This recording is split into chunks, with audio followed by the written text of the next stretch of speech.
Welcome to the Michigan Man Podcast on Wolverine Sports Radio, a member of the V-Sporto Network, and in partnership with SB Nation's Maize and Brew, for Wolverine fans from coast to coast.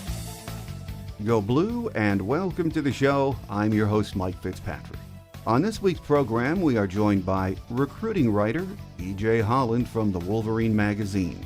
But before that, let's get started, as we always do, with a few of my thoughts.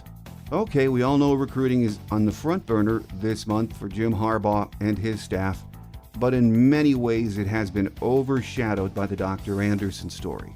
There is so much going on with that situation that it's really mind-boggling. The Michigan football family seems split on what should be done next. The victims are rightfully asking for more than an apology, while Bo's family members and a growing number of players are speaking up to say they just don't believe Bo knew exactly what was going on. And I'm sure many of you fall on both sides of this issue too. It is tragic, and people's lives have been scarred. We must acknowledge that. What to do next is the question the Michigan administration is pondering now. And I'm not a fan of rushing to judgment on something as serious as this, and I truly hope all parties involved in this discussion search for a resolution that brings healing and truth to this tragic chapter in the history of Michigan athletics. To that end, we hope to be back next week with Shemy Schembechler. He has been very vocal, as you know, in how he feels about what's happening and has been a frequent guest on this show, so hopefully we can find a few minutes next week to sit down and get his thoughts on what's happening. For today at least, we turn our attention to Michigan football recruiting. June is a huge month for satellite camps and visits on campus. As we get this show finished, it's Victor's weekend here in Ann Arbor, and some big-time talent is on campus for the day. My guest says it's a great opportunity for this young staff to put their stamp on the class of 2022. Up next is the outstanding recruiting writer, EJ Holland, from the Wolverine Magazine, on this week's edition of The Michigan Man, so stay with us.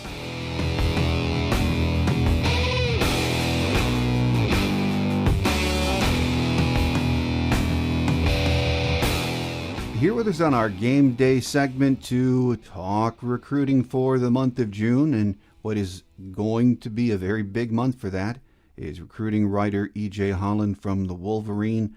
Once again, EJ, great to have you back on the show. Yeah, thanks for having me. Well, right now, this year, we're getting to enjoy something we really didn't last year, which is all of the visits and the satellite camps. So very exciting for the many that follow the recruiting scene like you. We expected June would be a very busy month on the recruiting scene, and it has been.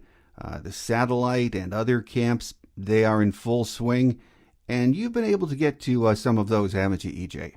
Yeah, I've been to basically almost every camp that Jim Harbaugh has been to. He's been able to do twice in one day that I haven't been able to, since I don't have a private jet. I have been able to get to most of the camps he's been at. They actually started off with satellite camp in Memphis to kick off the month of June. They went out there to see commit Cody Jones and five-star defensive tackle target Walter Nolan. So went out there. They've also been, in their own backyard. They went out to Big Rapids for a satellite camp at Ferris State. They came to, my city here in Chicago and had a satellite camp here. They just recently had one in Nashville that I was at as well. So I feel like I'm missing one. But yeah, I've been kind of following around Jim Harbaugh and his adventures on the satellite camp circuit, and the staff has been around as well. They've kind of divvied up time. They've had a couple of other satellite camps in the actual state of Michigan. They had one with Wayne State. They had one at Eastern Michigan. They had a couple down in Georgia. Ron Bellamy and Steve Clinkscale went out to Miami for a camp with Florida International, so technically Fort Lauderdale. So they were down there. They had a couple of camps out in California. This weekend, Harbaugh was in Utah before making his way to Nashville. So, yeah, they've been kind of hitting satellite camps across the country. It's been really fun to follow. Well, I know last year we had none of the satellite camps, but in reading your coverage and other recruiting analysts, we're seeing it seems to me, unless we just didn't pay attention on our end to this in previous years, an emphasis or a re-emphasis on Michigan again, on the state of Michigan? Yeah, I mean, staff has a lot of ties to the state of Michigan. It was a big priority for Jim Harbaugh to fix what was kind of not necessarily broken, but a little damaged. One of the big priorities this offseason when making hires for the new staff was repairing relationships and mending fences and having guys that could keep the top talent in Michigan at home. If the best players in Michigan really do play at Michigan, you need to land the highest rated of them all. So I think that Jim Harbaugh made it a point by bringing in guys like Ron Bellamy, former Wolverine and obviously former high school head coach at West Bloomfield, just won a state championship in January. Even though he's not a Michigan native, he is kind of, as some key figures have put it, an adopted son of the city of Detroit. And so I think that a lot of high school coaches in the area really, really respect him. And he's a guy that can basically just connect with anybody. Everybody loves Ron Bellamy. So he was a huge hire on that part. Mike Hart, another ex-Wolverine, also not a Michigan native, but just a guy that has built a lot of great relationships in the state of Michigan, specifically the city of Detroit. He recruited the city hard when he was at Indiana. He's obviously Michigan's all-time leading rusher and just very, very well respected as well. And then you have Steve Clinkscale. Obviously, Michigan hired Mo Linguist at the start, and he bolted to Buffalo to take the head coaching job there. But Harbaugh did a tremendous job of hiring Klink, and he made the best hire possible. Not only is he a great developer of talent, he's also been considered one of the best recruiters in the city of Detroit over the last couple of cycles, bringing in guys like Justin Rogers and Matt Pearson over to Kentucky. So now he'll have an opportunity to keep guys home at Michigan. And, yeah, they even had a big event earlier this month, Detroit Day, where they brought in a ton of in-state targets, including commit Will Johnson, key target Dylan Tatum, top 2023 quarterback Dante Moore, etc. They had a lot of guys on campus. I've talked to some key head coaches in the area, like Coach Grice at West Bloomfield, who's raved about the program, Thomas Wilcher at Cass Tech, who is a former Wolverine himself, who's very excited about the hires. And so the next step is just, as Wilcher put it, getting results on the field. Well, it's great reading about the satellite camps and, not only the attention we're paying here in the state of Michigan, but elsewhere. But as you know, a lot of Michigan alums and a large fan base is in just south of us in the state of Ohio. And a lot of my listeners are from Ohio that are Michigan fans. And they are always asking me, with this new staff, is there going to be a push back into Ohio or more satellite camps attended? Is that something you have heard anything about? Yeah, so I know Michigan is planning to have a satellite camp in Ohio before the end of the month. Look, the Ohio conundrum, I guess, is just a little difficult to answer because you have the obvious machine that is Ohio State, and Ohio State is cleaning up with guys they want in Ohio. It's not a secret that Ohio State can keep who they want at home. I mean, they're, competing for national championships every year. They're in the college football playoff. They're winning Big Ten titles. And so it is what it is right now. I mean, they're getting guys they want in Ohio. At the same time, obviously, the state of Ohio has a lot of talent. It's one of the best high school football playing states in the country. And so there's still enough talent to go around. I think you can, get guys that are a little bit outside of Ohio State country. So, for example, Michigan went out to the Dayton area and landed Rod Moore last cycle. So, yeah, I think that Michigan will have more of an emphasis on Ohio, a little bit more, but I think you have to temper your expectations and realize, look, Michigan's not going to get these top 100 kids out of Ohio right now. It's not going to work. If Ohio State wants a kid, they're more than likely going to get a kid. It's just the landscape of it right now. And I know that's not exactly what Michigan fans want to hear, But that is the state of recruiting right now. Now, Michigan can change that with results on the field. But right now, I think, they are going to recruit some more Ohio guys. It's just going to be more guys that are, borderline 4-star prospects, guys that are high 3-star prospects with potential like Rod Moore, guys that have a chip on their shoulder and want to beat Ohio State. And I think that can obviously always help the locker room. Well, along with the camps, it's a big month for official visits, too. Can you talk about some of the high-profile kids that have been on campus so far in the last couple of weeks? Official visitors, that guys that have been on campus here recently for OVs, we'll go ahead and start off with Will Johnson, 5-star cornerback commit. Will took an official visit to USC. He's been on 2 unofficial visits to Michigan. He will be back for an official visit to Michigan this weekend. So 3 times seeing Michigan, 1 seeing USC. The Trojans are really making a strong push to flip him. I don't think there's too much to worry about right now. He's a legacy recruit. His father, Deion Johnson, is an ex-Wolverine. Mm-hmm. He's happy with his commitment. He just wants to, he's a 5-star guy. He wants to have a backup plan. He wants to be, he wants to make business decisions. And so in case, things go awry this season, which isn't out of the realm of possibilities, he has something in place. But I think Michigan fans don't have a lot of reason to worry. Again, he's been on campus 3 times, or will be on campus 3 times by the time we finish, recording this show. So he's been on campus, keeping him as a top priority. Steve Clinkscale actually was the first Power 5 coach to offer him. So even though Mo Linguist bolted, there's still familiarity there. He has great relationships, with guys like Ron Bellamy and Jim Harbaugh himself. So, getting him on campus as much as possible is obviously a plus. 4-star quarterback Miles Pollard was a huge visitor earlier this month. He's coming off his official visit. I think Michigan is in the lead there. He's from Brentwood, Ravenwood, down in the Nashville area, same school that produced Junior Colson last cycle, so he has a tie there. He's good friends with Will Johnson, who I just mentioned. Steve Clinkscale recruited him hard at Kentucky for multiple years, so there's a strong relationship there. Even though he has the offers from some big schools down south like Auburn and Oklahoma, which are set to host him for official visits later this month, I feel like Michigan has the edge, and they got some more face time with him at the satellite camp in Nashville. Nate Johnson has been a top quarterback target for the Wolverines this cycle.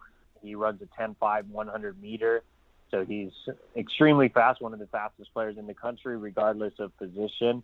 He has a great relationship with Matt Weiss. He likes the fact that Jim Harbaugh helped identify him early on, and he also loves the fact that Weiss worked with Lamar Jackson during his time with the Baltimore Ravens, and that's definitely appealing. They've showed him kind of how they would use him at Michigan and how he compares to Lamar Jackson. He just picked up an offer from UCLA, so that's going to be something to watch with Michigan in a really good spot with Nate Johnson, who just qualified for the Elite 11 finals.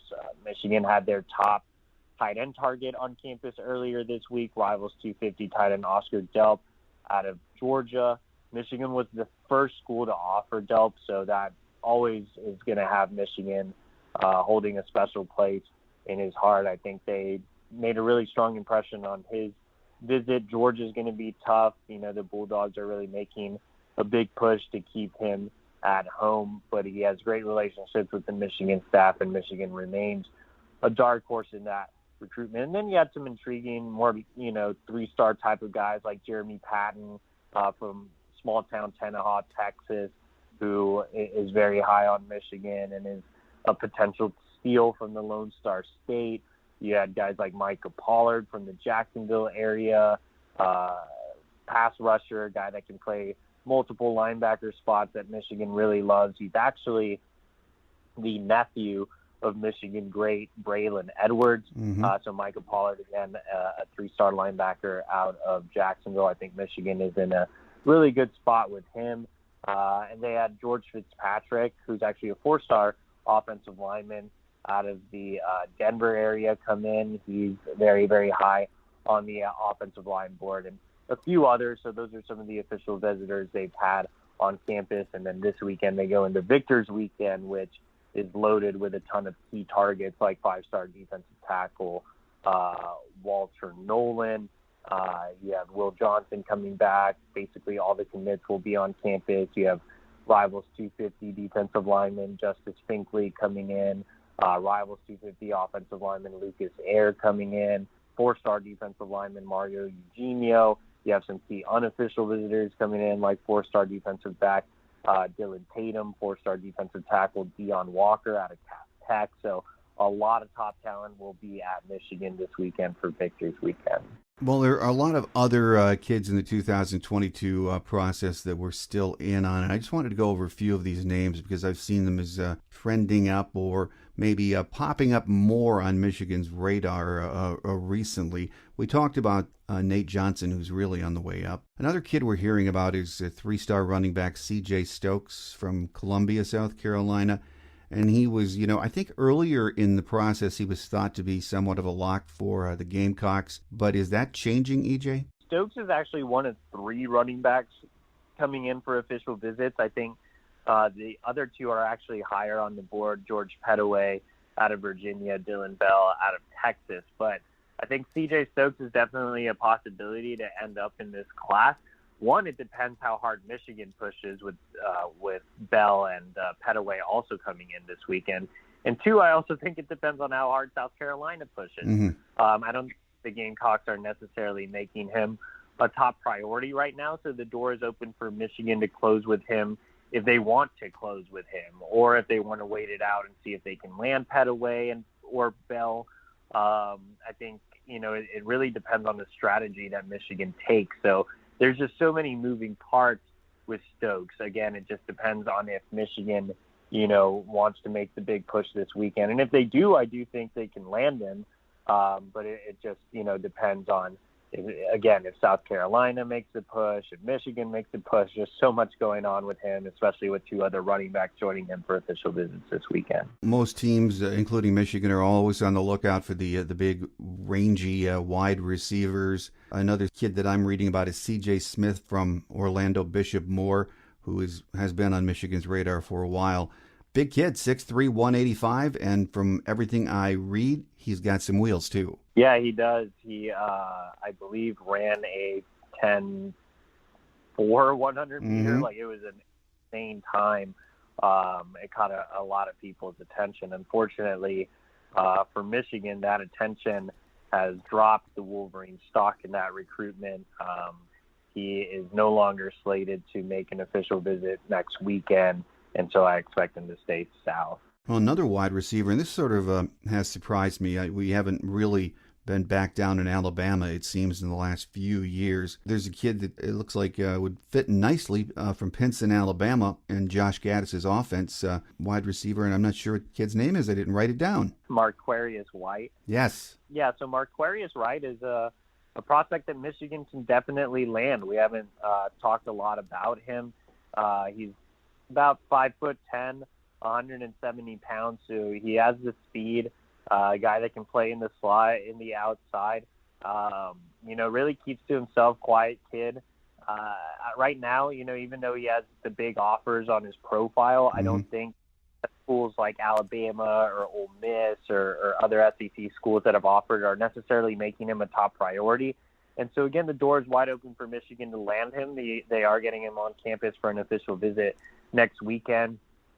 Josh Gaddis recruited the state of Alabama during his time with Alabama.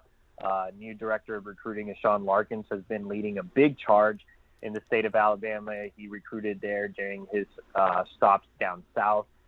So Michigan in a prime position there. The only other two schools that White has officially visited are Louisville and Virginia Tech. So I think Michigan doesn't have too much to fear in terms of competition, more so saying that they're not really battling the big Southern powers for a kid out of Alabama. Another kid whose stock is trending up nationally is defensive end Bo Atkinson. He's from Raleigh, North Carolina. Am I correct that he is at the top of Michigan's defensive line board right now? He was a top priority, yes, but Bo just committed to North Carolina, so probably not going to see much positive movement there. Going to be tough to flip considering he's a North Carolina kid.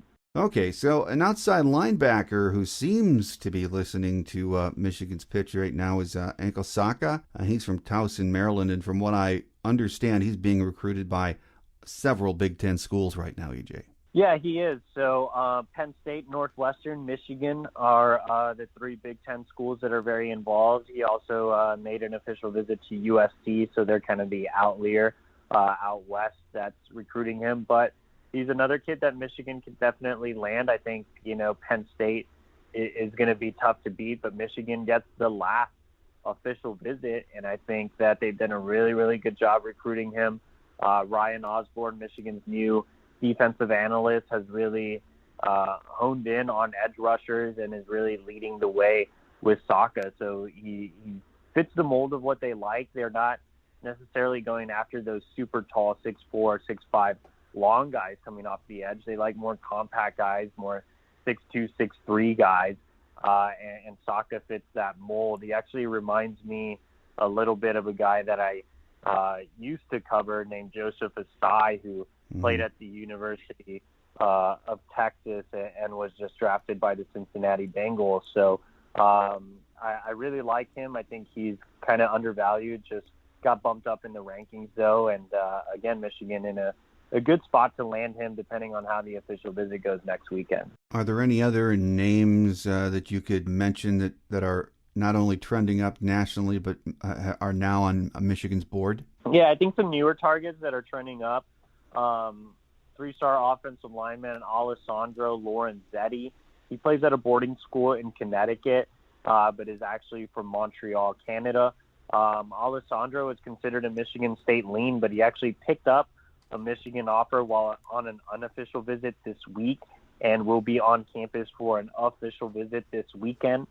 So I think Michigan has a chance to leapfrog rival Michigan State. Diarco Perkins McAllister, four-star safety out of the Nashville area. Michigan spent a lot of time with him at the satellite camp this week.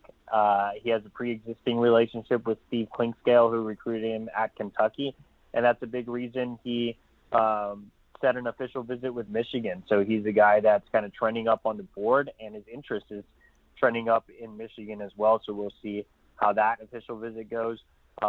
Michigan's trending up with Austin Brown, a hybrid safety linebacker out of Johnston City, Illinois, which is closer to St. Louis, much closer to St. Louis than it is to Chicago, about a 5-hour drive for me.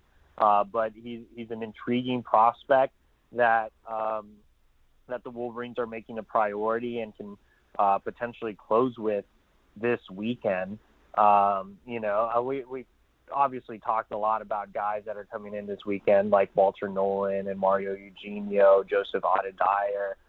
So those are some other key targets coming in this weekend that Michigan feels like they're in a good spot with, that they can, make power moves with. Justice Finkley, another one that I mentioned, Dylan Bell, etc. So those guys that I mentioned are kind of newer targets, more guys that I feel like are turning up with. Another one that I'll throw out there is Jaleel Florence out of San Diego Lincoln. Courtney Morgan, Michigan's new director of player personnel, has a lot of West Coast ties and is doing a really, really good job recruiting Florence. He was actually scheduled to come in on June 11th, but moved his official visit to June 25th. I think Michigan can take the lead in his recruitment as well. And another guy they're back in the mix with is a big name, Keon Saab, Rivals 100 safety. We broke the news this week that he's coming in for a midweek official visit next week. So that's definitely something to watch. He was actually considered a Clemson lean, but Clemson just took another safety in Sherrod Kovil. So, the door is back open for Michigan to make a move with Keon Saab. So those are definitely some, guys that Michigan is trending up with. Well, as we said, this is a huge recruiting weekend, Victor's weekend in Ann Arbor the remainder of June and into July? Do we have anything like this planned? Obviously, the Victors Weekend is this weekend. June 25th, we'll have some official visitors, like we mentioned, Marquarius White, Anto Saka, Jaleel Florence, Jaleel Tucker, who is another top target coming in from California, Jacoby Albert, who's another kid from Alabama, an intriguing athlete, and maybe a few others will pop up. So that's going to be an organized official visit weekend. And then you're going to have maybe some midweek visitors next week. Like I said, Keon Saab, they're working on locking down a date with Rivals 250 linebacker Sebastian Cheeks. So that's another key target to know that Michigan's really, really prioritizing. So June 25th is going to be the last big official visit weekend, other than, again, some outliers coming in for midweek official visits, and then you enter another dead period. So that's kind of going to hurt July. There isn't really going to be much in terms of organized on-campus or satellite camps or anything, because we are going to enter another dead period. Well, of the names we've mentioned, EJ, and maybe some we haven't so far, any that you get the inkling are going to be committing in the coming weeks? Yeah, so one kid we didn't mention or talk about is Aaron Alexander. He's an unranked linebacker out of Belleville. Michigan has had its fair share of issues, I guess, if you want to call them, with Belleville. But I think, again, fences are being mended, and Klinkscale and Bellamy have repaired relationships at Belleville. Aaron Alexander, to talk about him as a prospect, he's unranked. His only other FBS offer is from Marshall. But Michigan really likes his athletic profile. He's a big kid that runs an 11.2 100 meters, so that's very fast for his size. He has experience playing running back. He really impressed them at their on-campus camp last weekend, earned an offer, and I think it could be a quick turnaround. So he's definitely a candidate to be Michigan's next commit. Earlier in the spring, a lot of us were thinking and talking about the fact that with COVID and not having visits and satellite camps in the last year, that when you got these kids on campus in June, not just Michigan, but all around the college football landscape, you would be getting a lot of very quick commitments from these kids who just are tired of Zoom calls, they're tired of emails and everything else that goes along with the process. It doesn't really seem to have happened that way so far, does it? No, and I think some of it is these kids have been locked up for so long that they want to take other visits. They don't want to necessarily shut things down and commit right away. They want to see other schools. They want to enjoy other visits. They want to take some unofficial visits. They want to camp. They want to do all the things that comes with the recruiting process that they haven't been able to do, rather than just, committing on the first visit they go to or committing to the school that's at the top of their list. They want to really enjoy being kids, and I think that's completely fair, considering that it's been a year since they've had an opportunity to get on college campuses. So I think, that claim was a little I don't think there was a lot of substance behind it. I think there has been kids that have obviously shut things down and committed this month. But I think a lot of people didn't take into account, look, these kids are going to want to make as many visits as they can during the month of June to make up for the entire year that they've been locked up. So I think maybe July is when you'll start seeing more of a string of commitments, or late June, after most of the kids wrap up their official visit. Well, as we are all aware as Michigan fans, Jim overhauled the staff in the offseason, and a lot of that was because of recruiting, and then bringing in Courtney Morgan to run that very important piece of the operation. And I know you've only been covering Michigan specifically for the last couple of years, so this might be not a fair question, but what, if any, significant changes have you noticed since this overhaul took place? Well, yeah, the only recruiting support staff I covered was that of Maddie Dudek, and, there just wasn't a lot of emphasis placed on it. So when I originally came over from the Texas beat, which is a very similar program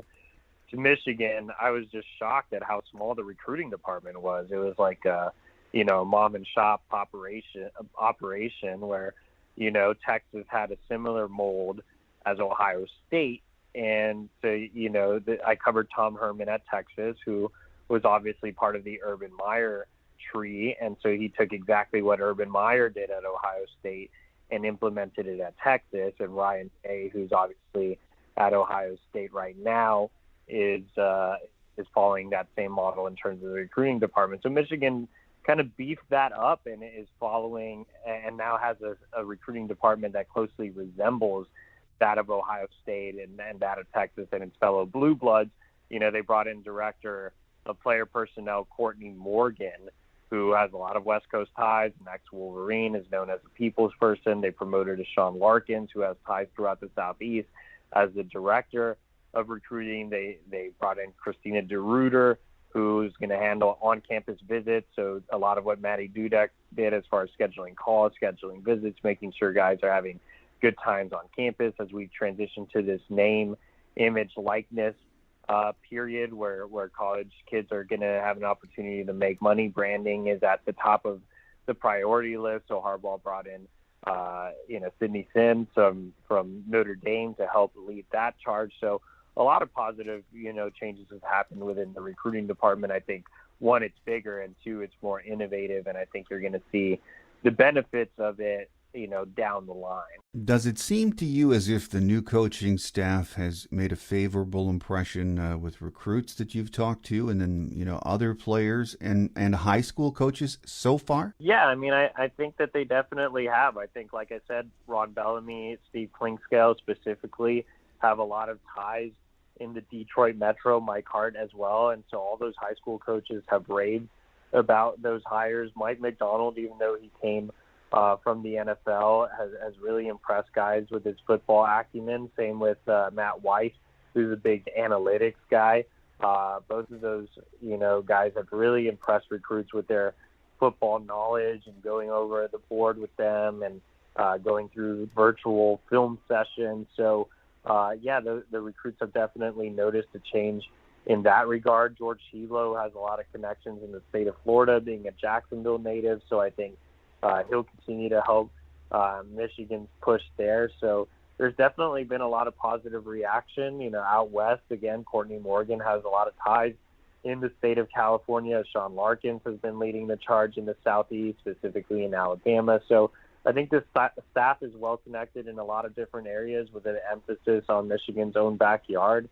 And recruits, coaches, parents, trainers are all taking notice of the improved efforts. And you got to keep in mind that, this staff is really, really young. Most of the guys are under the age of 40. And so they're able to connect with kids on a personal level that maybe, older guys like Mike Zordich and Don Brown weren't able to. Well, I know my listeners and a lot of Michigan fans that I know and talk to were thrilled with the changes, but I wonder, is this class 2022 too soon to expect big results, or will next year's class be the real litmus test as to whether this staff has notched it up? I think next year will, but you have to keep in mind that a lot will depend on what happens this season. I covered a similar situation where Charlie Strong made a bunch of changes and it didn't work out and he got fired. Tom Herman made a bunch of changes, didn't work out and he got fired. And I'm not saying Michigan's going to go in the same way as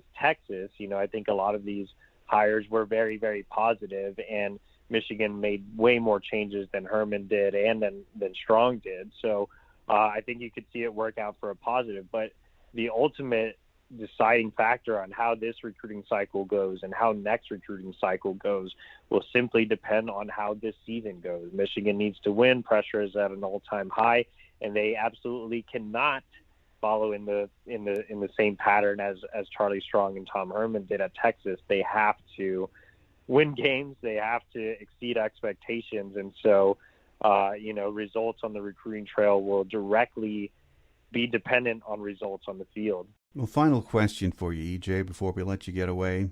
As of now, I think Rivals has us listed as the number 17 class for 2022. 7 commitments, if I'm right. And there's plenty of time, and we've been talking about that. We have a lot of offers out there, a lot of visits yet to be taken. How disappointing, though, would it be if this was not a top 10 class? I'm not sure if it would be necessarily a disappointment. You kind of have to look at this as more of a little bit more of a transition class, just in the sense that there were so many changes. If you're a safety recruit, for example, right? You've had Bob Shoop as your lead recruiter. Mm-hmm. You've had Sean Larkins as your lead recruiter. You've had George Hilo as your lead recruiter. and now you have Ron Bellamy as your lead recruiter. So you've had 4 lead recruiters in less than a year, right? Mm-hmm. So that's not necessarily a recipe for success. So there's been so many changes. And at the end of the day, I think Michigan, got it right with the hires in terms of a recruiting perspective. We'll see if they got it right from an on-the-field perspective. But there's been so many changes that it's almost like you went through a coaching change, right? So Right. I don't think you necessarily judge this class based on ranking. I think you've got a great start with Will Johnson, and you have some other, top guys committed, or 4-star guys committed, like Tayshaun Trent, Tyler Morris, and some intriguing 3-star prospects like Connor Jones. And we'll just see what happens. I mean, if Michigan has a big season, I think they can land some top targets. If Michigan has a disappointing season, then I'm not so sure we won't see more changes. So I think this is just really more of a transition class from a recruiting perspective. With us on our game day segment this week has been recruiting editor EJ Holland, recruiting writer, I should say, EJ Holland from the Wolverine Magazine. And it's going to be a busy month of June the rest of the way. Really, recruiting just never seems. We have the dead periods, but the interest is always there from your readers and my listeners. So, EJ, we look forward to having you back soon, and thank you for your time. All right, thank you.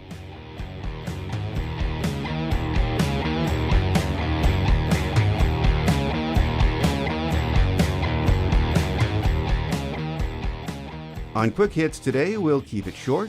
We will have more on recruiting during July, and by that time we could have quite a few more commitments. It's been sort of crazy how these guys are visiting campus and delaying their commitments, but it is understandable. It's the first time they've been able to get out there in over a year, so by July, maybe we'll have a better picture of how the class of 2022 is shaping up. As I mentioned earlier, we are not avoiding the Dr. Anderson story.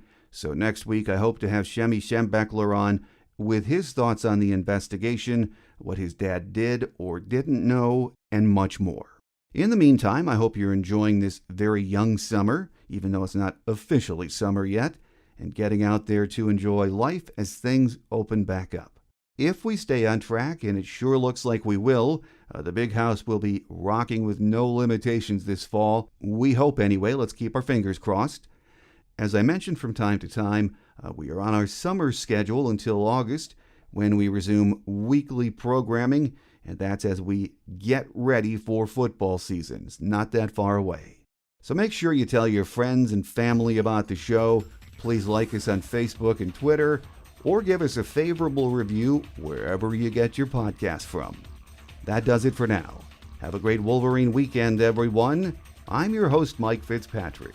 Until we meet again, take care, and as always, go blue. Thanks for joining us today on The Michigan Man, here on Wolverine Sports Radio, a member of the V Sporto Network, and in partnership with SB Nation's Maize and Brew. Our listener lines are open 24/7 for your calls at 313-263-4842. That's 313-263-4842. Or email us at themichiganmanpodcast@yahoo.com. That's themichiganmanpodcast@yahoo.com. The Michigan Man Podcast is produced at the studios of Robin Lynn Productions, Allen Park, Michigan, and is not affiliated with the University of Michigan. Go Blue!